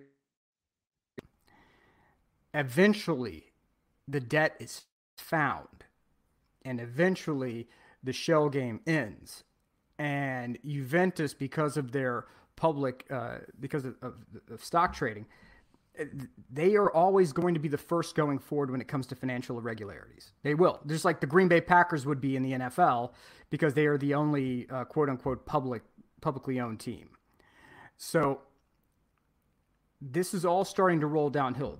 Serie A needs to put restrict spending. I don't know if a hard salary cap is the answer. I think it probably is. They won't ever do that, but they need to put stronger financial controls in place. Juventus, and for anyone who says Juve is not doing anything wrong, I'm sorry, the entire board does not leave an entity like Juventus, especially the one that was family owned. Gianni Agnelli's grandson John Elkann is running the Exor company, which is essentially, he's the CEO of everything, including Juventus, right? To have an Agnelli off the board, to my knowledge, there are no Agnellis on the board. This new board that's preliminary board or whatever they're doing at the moment. So to not have an Agnelli on that board it's a scandal in Italy. To not have that. They've done wrong. Is this Calciopoli level? In a way, yes. In a way, no. Because there's a difference between engineering refs who will call penalties and things of that sort to help you get results. That's direct on field. You could detect patterns and say, okay, yep, this is something irregular. But you are, in a way, influencing what happens on field if you are continually getting players and selling players to enjoy, to be a part of the shell game here, right? So do I think 15 points is enough? Yeah, I think it is. There are a lot of things that Juve can survive and can't survive, and I want Juve to survive. I'm not ignorant nor petty enough. Actually, I am petty enough. But to have Juve get relegated and sent to the dustbin. love them, hate them. Serie A needs them, but I don't like the idea of being too big to fail. I like the idea of being just big enough to punish severely. And when you rob them of their opportunity to be in Europe, that Champions League money, the stuff that they need desperately to balance their books, they are going to have to blow that roster up. They're going to have to. And I don't mind them being put essentially in a penalty box for 2 or 3 years, having to rebuild with youth the right way, get their financial house in order. There's no excuse for Juventus in Serie A. They own their stadium, okay, which is something that virtually no other team can do. You have yes, yeah, it would. A 15-point penalty would be enough to keep them out of Champions League this year. Right now, as it stands, Roma is in that final spot at 37 points. So you're looking at a 14-point climb to get into Champions League. The Europa Conference League right now is Udinese, and you're 5 points behind Udinese to get into Europa Conference League. Mm-hmm. Europa League is 34 points. So 5 points out of Europa Conference as it stands, 11 points out of Europa as it stands, 14 out of Champions League as it stands. Yeah, and here's the thing. We're only talking about penalties within Serie A at the moment. Mm-hmm. We are not talking about UEFA. Nope. And UEFA, and this is why the old adage from The Wire that has been proven, I mean, it might as well have been carved on stone and brought down from the mountaintop. Don't come at if you come at the king, you best not miss. Mm-hmm. And so when Agnelli kept screaming about Super League, they were a paper tiger. And Agnelli knew it. The board knew it. But they also knew that the only way they could get their financial house in order was that massive Super League payment. They knew that. And so they leveraged their brand name, the power of their brand name of Juventus, to make that happen. And they put the squeeze on UEFA. And UEFA didn't buckle. And so when that happened, there's some axes to grind over at UEFA right now. And so if you think that Juve is going to escape scot-free from UEFA, even if Serie A says, okay, yeah, based on the almighty Italian, the challenging of the punishment, the appeal, the almighty appeal, which always seems to work out, which is really crazy to me, but it always seems to work out. UEFA is almost certainly going to come down and be like, yeah, you're not going to be in Europe. Just like, they cut deals with Milan for the financial fair play issues there. We had to sit out of Europe. I honestly think it was the best thing that could have happened to us. It gave us time to build a roster the right way and not worry about, quote unquote, the chase. Serie A needs to be set in timeout and forced to handle its accounting differently. It doesn't just start and end with the teams, though. And I'm not going to allow that conversation to take place where people only put it on the teams without pointing out the fact that the main revenue drivers, if you look at American sports, the main revenue drivers are new and efficient stadiums, parking, concessions.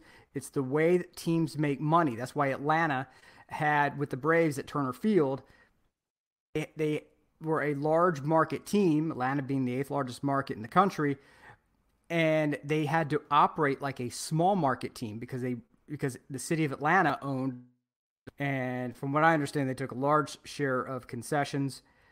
So, when they moved to Cobb County, they own everything lock, stock, and barrel, which means that they can now operate like a top market team. And I think you've seen how that's paid off for them. When I was in Italy and went to the Catania game, the stadium, there was no concessions. There's no parking. Everyone's just slamming cars around the streets, and you're parking wherever you can. It's mind-bending to me how it's this battle for control where cities say, nope, we're not going to give you access to build new stadiums. We're not going to give you permits to build new stadiums. We're not going to allow upgrades and renovations. You can't do it. I mean, that's why Rocco Commisso has been going to war with the city of Florence about trying to the upgrade Ateneo Franchi, because you have chunks of concrete falling off the stadium. Most of these stadiums were built during the fascist regime pre-World War II, and then they were upgraded like for the '90 World Cup. Now, I'm sorry, that's a long damn time ago, and to have no upgrades, no renovations during that period, and the city to own the stadium outright, there's no revenue driver there except player movement, television deal, and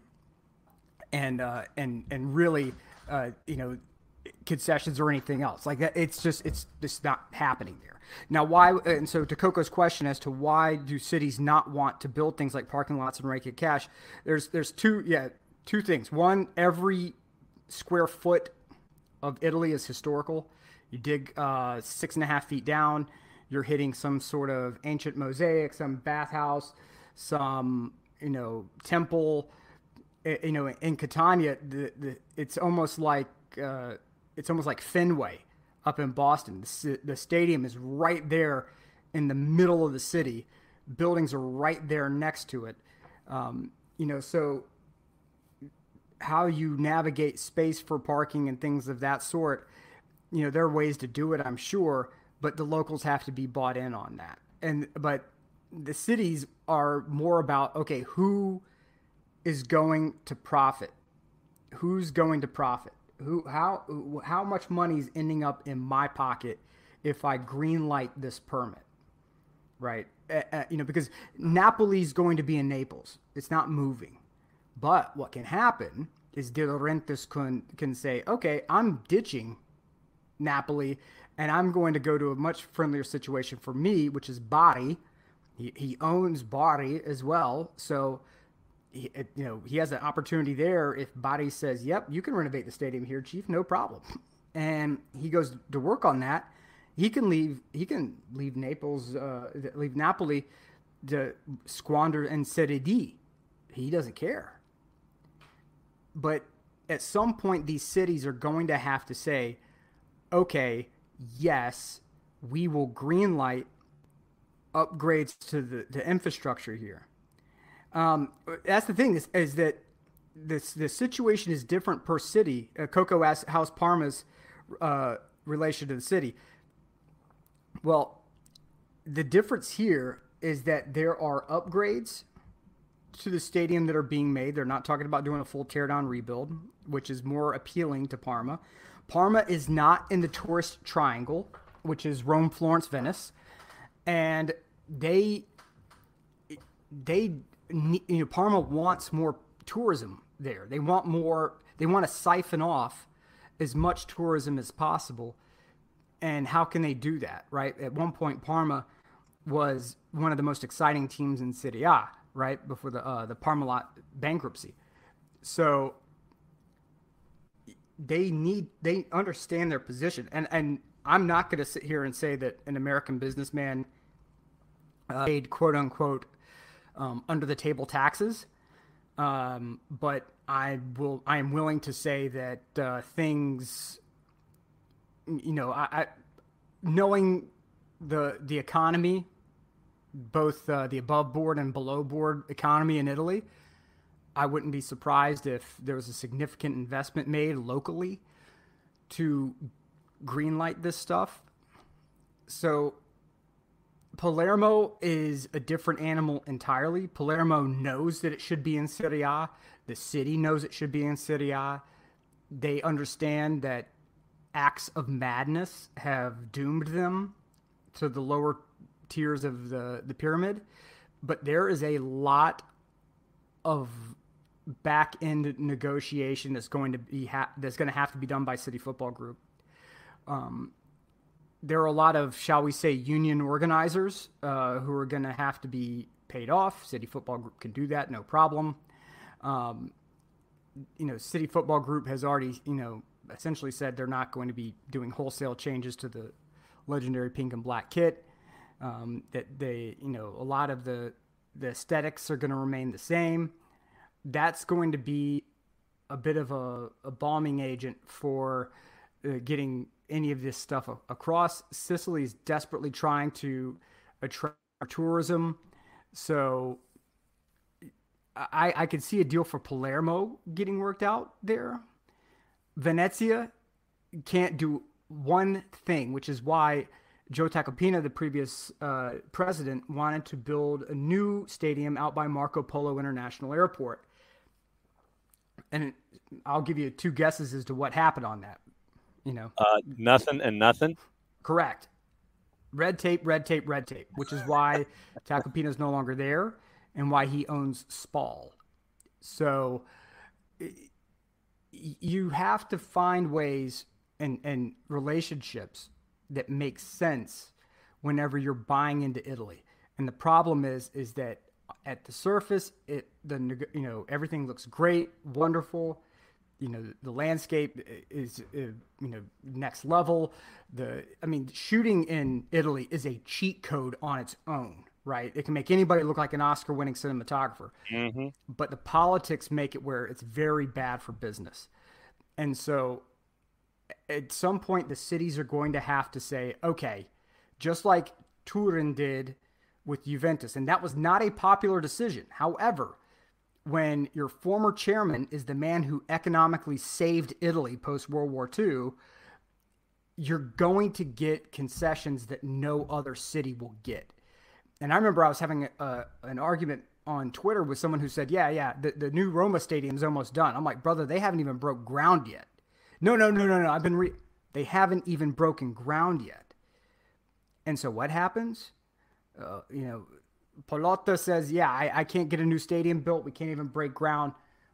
I'm getting out, right? So what do they, Roma should not have to sit there and play in an Olimpico that is falling apart. Milan is probably going to have to look at moving outside of the city limits of Milan because the city can't come to an agreement on making upgrades to building a new stadium to compete with what's happening up in Turin. They say, okay, yep, we're going to do it. Nope, now we're not going to do it. Yep, we're going to do it. Nope, we're not going to do it because the government's changed so quickly there that the next people who come in now want their palms greased as well. So you're paying double or triple in payoffs, and I'm not going to say the B word, but in taxes in order to get this stuff done. And so until the entire system gets overhauled, good luck. Italy's going to be on the verge of a complete collapse of from a footballing perspective, financial fair play perspective. I don't think people understand how dire the situation is there. The television money is a disaster zone.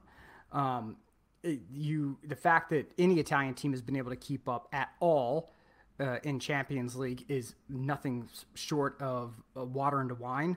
And so, it starts with the cities giving green lights to these new owners, especially the new American owners, to revamp and find new revenue drivers around the stadium and the stadium experience. It's going to be on the fans to give the green light for these activities to happen and put pressure on local governments. And it's going to take teams following the law, my God in heaven, and actually do things like, I don't know, putting an 18 and 19-year-old on the field. My God, that's something that they haven't done. So everyone has a hand in what's happening here. Juventus made the decision, right, to find ill-gotten ways to be successful, win at all costs. That's the Juve way. Mm-hmm. But it's When I say that, I don't mean it as a full negative. That's always been the Juventus way. Just win, right? It's like the Raiders. Just win, baby. Yep. It doesn't matter if you win 1-0 and it's boring. Just win because you'll be respected. And when that has been weaponized in the past, it was done purely through a football perspective. Now, Agnelli and that board tried to turn Juventus into this big marketing thing, right? That they tried focusing on brand instead of the product on the field. And it backfired horrifically. They didn't have the ability to weather that storm. And so when they built a team of aging dinosaurs that could not compete, they didn't have the resources to back them with new talent. So they essentially were bankrupt, opened a new credit card, got Ronaldo, bankrupted that, went to the limit on that card as well. And so they got found out. And so at that point, it's, you're going to get busted. You're a publicly traded company. As far as the stadium deal with Milan and Inter had a deal for a new stadium. The city of Milan said, okay, yep, you could build it. Wait, no, you can't. And then Inter said, okay, well, how about we just revamp San Siro or, Giuseppe Meazza, if you're Interista. But Milan said, no, we need a new stadium. Like, we need a brand new thing that we can, build essentially an entire ecosystem around the state. Nope, you're not doing that. And so they're probably going to have to move outside of the city to get it done, which is insane in Italy. So it's such a disaster zone situation that it's going to take them going bankrupt. It's going to take a giant going bankrupt. And if a 15-point deduction, and honestly, I think if you talk to anyone who is a Juve supporter who's plugged in, they won't say that they're scared of that. I think at some level they are, because if they won't go bankrupt, then they're certainly scared that the crater's going to be so deep that it'll take Juve a decade to dig out of it. But it's going to take someone like a Juventus or a Milan or an Inter to go completely belly up in order for that system to be revamped. Because there's too many old guys. There's too many old guys with old thinking, concrete ways of thinking, who want their palms greased, who are slowing things down. And it's not going to work. It really is not going to work. So a lot of politics, and whenever you have people in bad situations, economically, an economically tough situation, you may find one or two people who find nefarious ways to try to keep their head above water. Juve was that team. I'm sure there are other teams that did it as well. They're going to get caught. They're going to get found out, and they're all going to get docked. So the next 2 years of Serie A are going to be very interesting. You may see somebody, like a Lazio or if not a Lazio, maybe a Roma or, an Atalanta, who find their way to the top of the table. And it's not going to be field. It's going to be because everybody else has so many point deductions they can't get to the top. Short story long. Well, but at the same time, also as a part of this, Agnelli banned for 2 years. Paratici got a 30-month ban. And obviously, if those aren't overturned on appeal, Paratici's ban affects Spurs, which in turn affects Conte. And you have all of these other things that are in play here when it comes to the after effects of what's going on with Juve. And it's not over for Juve, because after where was the article? You had a series. Here it is. Also the subject of a legal probe by the public prosecutor's office in Turin into salary payments during the COVID-19 pandemic, and a UEFA investigation into potential breaches of the governing bodies, club licensing, and FFP regulations. So you've got that. You've got the COVID-19 investigation by the public prosecutor's office. So if you thought that this was it, this ain't it. Nope. There's more coming. Mm-hmm. So I'm trying to figure out how to word this. Just word it. I knew because it's someone I know. I knew someone who was at one point flush with cash and had a pretty decent living. I'll put it that way. Nice cars, big house, beautiful family. Big house on the big side of town. Yeah, living that Ric Flair life. And the problem was that he was living that Ric Flair life. And but for a long time kept trying to present himself as still living that life, which is very hard to do when the incoming money does not equal that. And so at some point you get found out. Not equal the outgo.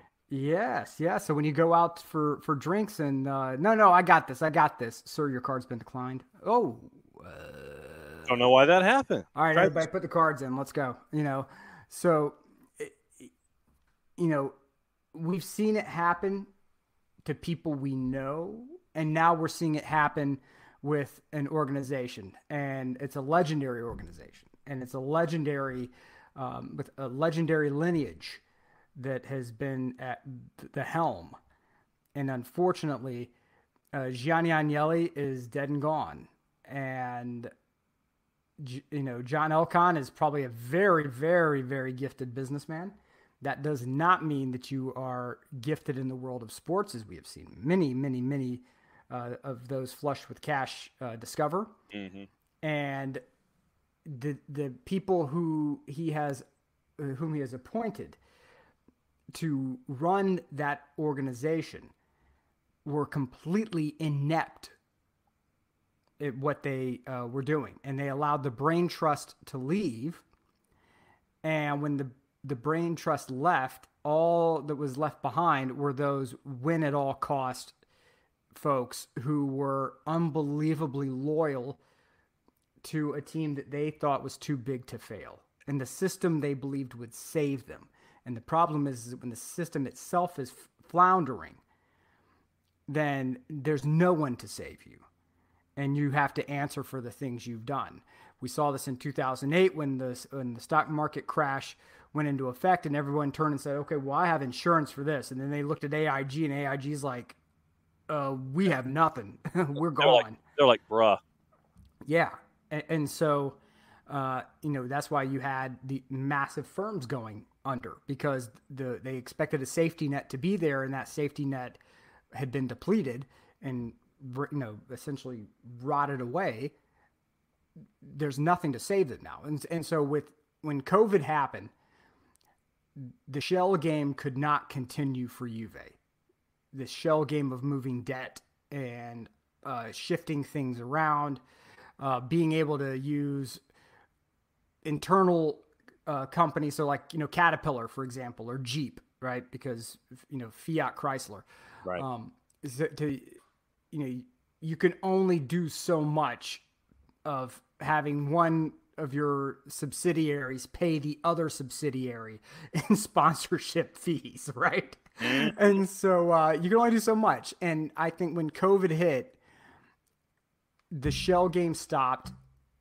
You had Ronaldo's wages, and it became quite clear that you were not able to sustain any of that.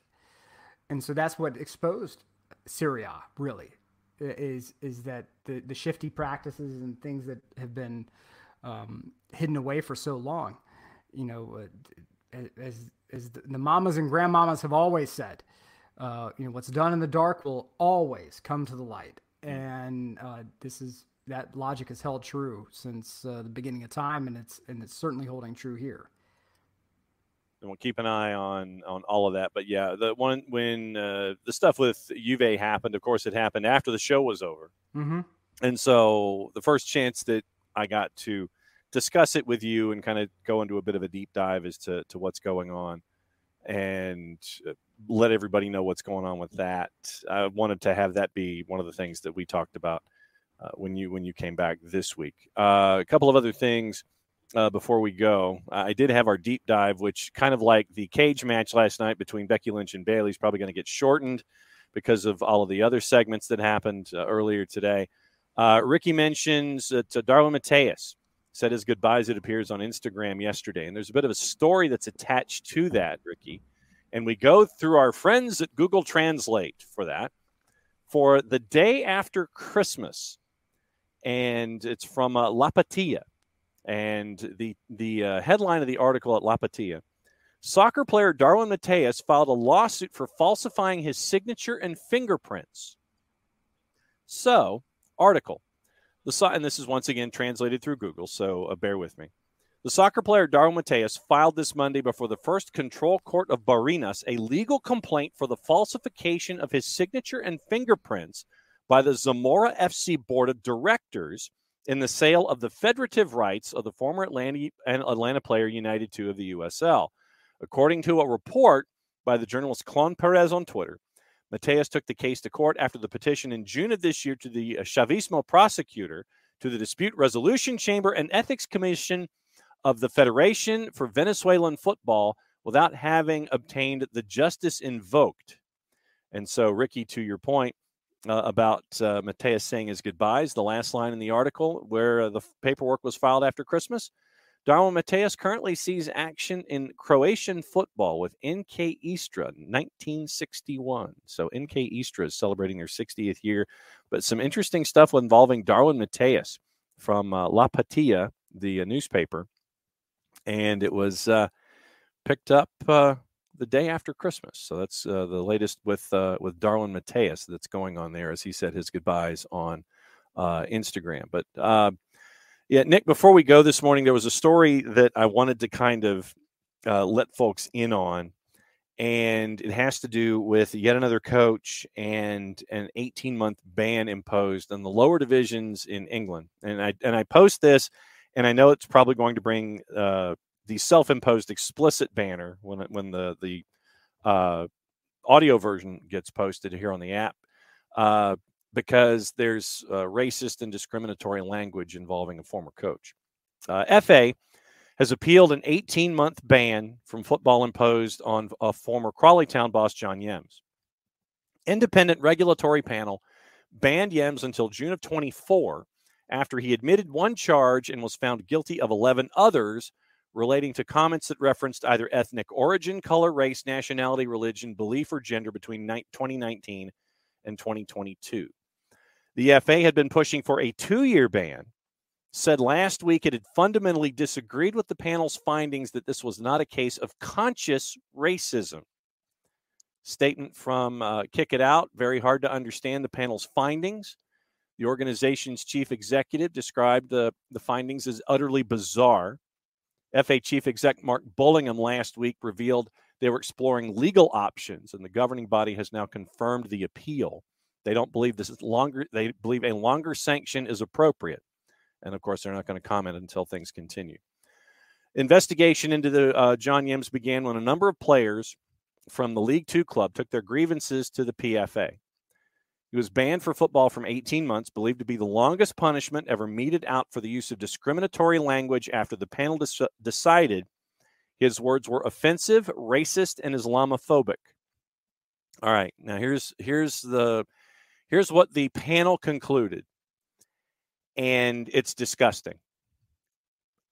The panel concluded Yems described Muslim members of the squad as terrorists, in quotation marks, deliberately mispronounced the second half of Arnold Schwarzenegger's name to emphasize the N-word, used a racial stereotype to a black player of African origin by asking if he liked jerk chicken, told Muslim players, quote, your people blow up stuff with vests, end quote. Said that an Iraqi youth international at the club, quote, would probably blow up the stadium, end quote. Repeatedly made comments about another player, quote, carrying a bomb in his bag, end quote. Called one player a, quote, curry muncher, end quote. and asked if the player was unhappy that they did not serve curry pizza, and made a remark to one player, quote, about quote, how dark his skin is, end quote, on his return to Crawley Town after representing Grenada. 4 allegations were dismissed, including claims that he segregated Crawley Town players and based his team selections on race. The panel agreed with Yem's solicitors that their client was not a racist, and neither did he, quote, ever intend to make racist remarks, end quote, adding in their findings, quote, we regard this as an extremely serious case. We have accepted that Mr. Yems is not a conscious racist. If he were, an extremely lengthy, even permanent suspension would be appropriate. Nevertheless, Mr. Yems' banter undoubtedly came across to the victims and others as offensive, racist, and Islamophobic. Mr. Yems simply paid no regard to the distress which his misplaced jocularity was causing, end quote. I mean, yeah. Racist comedy is still racist. Yeah. I mean, I you know, yeah. The FA was unhappy that the panel chose in its judgment to question whether Yems is a racist when the panel's job was, in fact, to assess whether racist language has been used. Sky Sports News spoke to Yems after the original decision, and he remained adamant he is not racist and points to the words of the independent panel, which stated, quote, he is not a conscious racist, end quote. He admitted, Yems, at the age of 63, he's lacking education and used outdated language. Where I grew up, one of the things I heard, and God, if I had a nickel for every time I heard it, we would completely fund this operation for a full 5 years. Mm-hmm.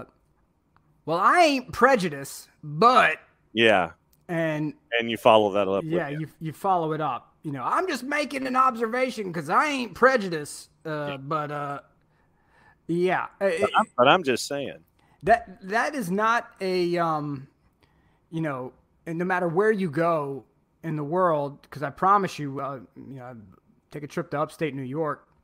You know, you hear the same thing. Look, I ain't racist, but you know, I got you know, and so the thing is that if it's not isolated to the southeastern part of the United States, then it certainly is not isolated to the United States, and so it's going to be, you know, there are places all over the world with people who will claim that a lack of education, you know, led them to be built a certain way and to say things a certain way because that's how mama did it. That's how daddy did it. And I'm proud of being from insert city here. Yeah. So that I'm not saying that you must live a completely clean, perfect life and made no mistakes. Yeah. What I am saying is that time, if you are gifted with it, affords you an opportunity to change your direction on a great many things. And you can either take advantage of that and benefit, or you cannot take advantage of it and eventually be found out for being an ignorant ass racist. Yeah. And this gentleman seems to have gone and mainlined ignorant racism and just claimed it's a part of who he is. And I'm sorry, but if that's just who you are, and I'm making jokes here, well, then you're no big boy. You're still a racist, you know, an ignorant racist. Yeah. But you're still a racist. And so the only way forward is going to be for him to acknowledge, you know, the faults and failures and try to rebuild from that in the best way humanly possible. I'm not talking about taking down for a photo op. I'm talking about meaningful, real change in your own life. Yeah. Where you acknowledge your own deficiencies and try to work to live your life in the best way possible to uplift communities as a whole. If he doesn't want to do that, then he can go. He can be racist born, racist bred, and when he's finished with all this, he can be racist dead. Mm-hmm. Because I have nothing for anyone who refuses to acknowledge shortcomings and won't do anything to fix them. And obviously, the comments from Ricky and Coco are, they're pretty much spot on. I thought in bringing this story to the show, I thought it was important. And I do this in both a journalistic sense and in a sense of awareness, where we still have instances and individuals like this. We still have panels that fail us. And when you have multiple organizations, you have multiple individuals. I mean, when Kick It Out comes out and they have their 4 or 5 paragraphs as to how they're viewing what happened, and it's shocking. Sadly, it's not stunning. Kick It Out basically says that they don't share the viewpoint of the FA independent panel. Behavior outlined in the report must be called out for exactly what it is: racism and Islamophobia. To speak plainly, and this is Kick It Out, their response: a 15-month ban, given the severity of the 11 proven charges, is a slap in the face to the victims of the discriminatory abuse detailed in the report and anyone who's been subject to racism or Islamophobia. Furthermore, to reduce his prolonged string of offensive Islamophobic and racist remarks to simply being misplaced jocularity shows a total lack of understanding about the damage that this language can cause or the power dynamics that exist in the game.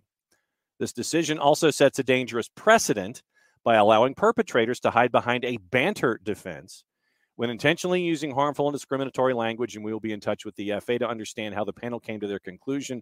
We applaud the courage of the victims of this case for coming forward, and we would encourage anyone involved in the game who sadly find themselves in similar situations to get in touch with us at Kick It Out. When, like I said, when stories like this come our way and they're in the public purview, I thought it was important to sadly remind us that our work is starting in making the game what it should be. And like I said, Ricky and Coco, you're not alone. Trust me in your thoughts. Fire him out of the airlock, eat him out of football.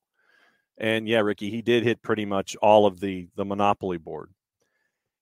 It's disappointing when you sit there and say, hey, man, I'm just joking, when it's a lot deeper than that. And I think that this, when you have situations like this and individuals like this, it's our reminder to stay vigilant and remind those around us to say, to come forward and say when things are going wrongly. So I wanted to bring that story to the fore this morning and kind of let everybody know about it if you hadn't heard about it. But just as our reminder, sadly, every once in a while, that there's still a lot of room to fight when it comes to making the game what it should be. This is not where, when, full disclosure, I played Little League Baseball. And you're left-handed, so you're playing first base or whatever. So one of the games, and this is Little League, and so you've got the bad news bears mentality and things like that with coaches. And I apologize if you've heard this story before, but I'm playing first base in one of our organized games, and I'm manicuring the dirt in front of me. Pitcher decides to throw it to me at first base to try to keep the runner close to the bag. Goes past me, goes down the first base line, foul territory, and the guy makes his way all the way to third because of how quickly he threw the ball and how it went down the corner. Manager from inside the dugout goes to me and he yells, "It'll be a cold day in hell before you play first base ever again." Literally in front of like hundreds of people. And suffice to say, the rest of that season for me was not a joy. I showed up for practice, did my thing, went home. and really tested my resolve about playing Little League ball. Wasn't really all that interested in it anymore. And when you have folks who act like that, when you have folks who apparently act like guys like John Yems, you can't have it. Can't have it.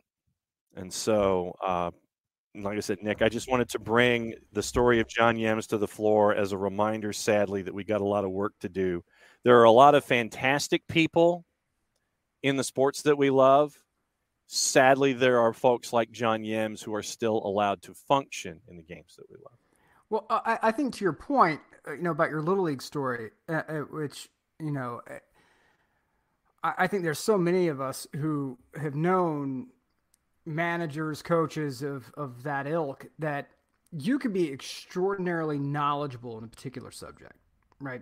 Baseball, football, basketball, mathematics, engineering, in finance, whatever. That intellect and that skill set does not mean you are a good person. Right. And it doesn't mean that you are a person worthy of praise. I can acknowledge the fact that somebody has put a significant amount of mental effort into learning a subject, but they've done absolutely zero consideration of being a half decent human being. Right. And the only excuse that a lot of these people trot out is that, well, it's just the way I was raised. Mm-hmm. Well, good for you, but that doesn't mean anything. There's no currency to that. It's a ruble. It's something that you can burn in an oven to keep yourself warm. It has no value for anything else. It's monopoly money. Yep. And I'm sorry, but to when somebody, if you go somewhere to a foreign country and you violate some massive norm and you are immediately admonished for it, you don't go around the rest of your vacation repeating that error. Right. Right. And why is that? Because you're like, oh, well, I just need to, I'm just here. Let's just get this vacation done and over with. Well, I'll just do this when I get home. I'll, do whatever. But if you're willing to make that kind of shit a short period of time, but not over a longer period of time, that says something about you, right? Well, what, my house, my rules, my country, my rules, my sport, my rules, my locker room, my rules. Then what you're saying is that your rules are, essentially that the king may do as he pleases, and there's no law governing against it. Well, I'm sorry, that's not the way that the world is going to be successful moving forward. And I don't give a damn if you spent 30 years, 40 years, 50 years of your life living it a certain way. When you're proven that something is wrong and useless, cease the activity. There's a reason we don't do bloodlettings anymore at the doctor's office, right? Yeah. Oh, well, you're sick, so we're going to drain a pint from you. Yeah. Well, why don't we do that anymore, doctor? Because it's BS. Theodoric of York was a sketch and a reminder. It's not a constant. Right. So, that's the whole point of this is that, we're not really burning women at the stake anymore for being witches. Why? Because it was BS to begin with. Right. So, it's okay to stop an activity that is garbage. Right. Don't be a hoarder of bad habits and stupidity. No, there's no reason to hoard stupidity. There's a tremendous stockpile of it. You don't have to hoard it. I know I probably sound like the guy from the insurance commercials, like, don't keeping people from becoming their parents. Mm-hmm. Yeah, there's plenty of garbage and BS. You don't have to save it. Just go ahead and toss it out the door. And if you have been an idiot in the past, it's okay. This is really crazy. Just follow me here. Mm-hmm. It's okay, just like the Hallmark movies or the Christmas movies, for your heart to grow 3 times bigger and change your ways. It's really wild how it works. And that doesn't mean you're woke, and it doesn't mean that you're a wuss or you're somehow politically correct. It means that you're a decent human being who acknowledges that not everyone believes to the letter what you do. And it's okay to just try to be a decent human being. Yes. And on that note, we wish a decent human being, Michael Parkhurst, a happy birthday today from our friends at Beyond Goals.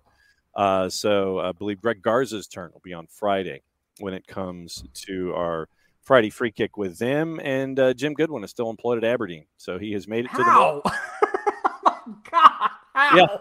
Yeah. We have come to the conclusion that Dave Cormack cannot afford to fire him and hire someone else. That is the only reason why. But yeah, it's wild what happens when you get rid of a manager who had some courage. Yeah. You know, you had a manager that had some courage. You Yeah. take some lumps being courageous. Mm-hmm. But or you could play Celtic at home and sit there and say, nope, we don't have a chance, and you put 38 players behind the ball and you try to play. Yeah. That's another thing. Significant supply, ladies and gentlemen. So don't save it, don't hoard it. Stupidity and cowardice, we are well stocked on that. So please feel free to chuck it out the door. Yes, stupidity is a universal quality. It does not discriminate. Programming notes, if you missed it, the interview, the 1v1 we had with Indiana Vasilev yesterday from St. Louis City SC, it was fun to catch up with him at training camp as he is embarking on his new adventure and hanging out there at St. Louis City SC. Since City's in all caps, I feel like we have to emphasize that every single time we mention it. Contributor Niall and I will have 2 episodes of Prim and Proper coming out later today, we anticipate. Since the week is over and they're getting ready for FA Cup, we will take a look at the week that was and get you ready for FA Cup coming out the other side. And we'll be back at it tomorrow. Dylan Butler joining us at 10. I imagine Bart Keeler will be joining us in short order at 10:30 to discuss things all Arsenal, which I imagine that will be the mug that Bart will have, Nick. He'll be sipping his coffee from his Arsenal mug, sitting as he should, and discussing things with the men's and women's national teams as we go forward. So on that note, we've survived another show as season 7 of SDH, having just cleared our 6th birthday yesterday. Season 7 now underway for SDH. And we have all of you folks to thank for putting up with us for 6+ years on the calendar. And we ain't stopping. So we'll keep an eye on things. And when we know what the broadcast plans are for our friends up in Chattanooga and at 92.9, we'll let you know with this weekend at 3 o'clock kick at Finley Stadium on Saturday afternoon, and hoping that you guys can congregate and get meals ahead of time. So it'll be fun. But Nick, thanks for hanging out with us for yet another episode here in hour number 2. If you would, please, sir, send us home. I will give you guys this because I'm probably not going to be on until Friday. Probably not even Friday because I think I have a gig. If you go to Chattanooga this weekend, go to Champy's for some of the best damn fried chicken you'll ever have in your life. And they have tamales that are delicious. So fried chicken, tamales, Champy's. Take the warlord's word for it. Because anytime I go about looting and conquering, I'm stopping by Champy's for fantastic fried chicken and tamales, and you should too. And with that, ladies and gentlemen, until next time, please, in the name of God or whatever deity or galactic presence you look to, just be decent to each other. I'm not even going to say be kind. Just be decent. Let's aim for decent, right? And if we hit kindness, then we're all winners. So let's just aim at decency, please. All right? The stupidity's we got people getting gunned down in the streets over foolishness all across the country. Let's just be decent to each other. It's not easy, ladies and gentlemen. It's not easy. So until then, just be decent. I'm not even giving anyone a mucha euro. Just be decent. John, take it away. What he said. That's the end of the show. Mucha platiel, play it safe. We will catch up with you tomorrow morning, 9:05. It's a Wall Pass Wednesday. Anything is on the table, and we will be right there at the table with you. We'll catch up with you at 9:05 tomorrow morning.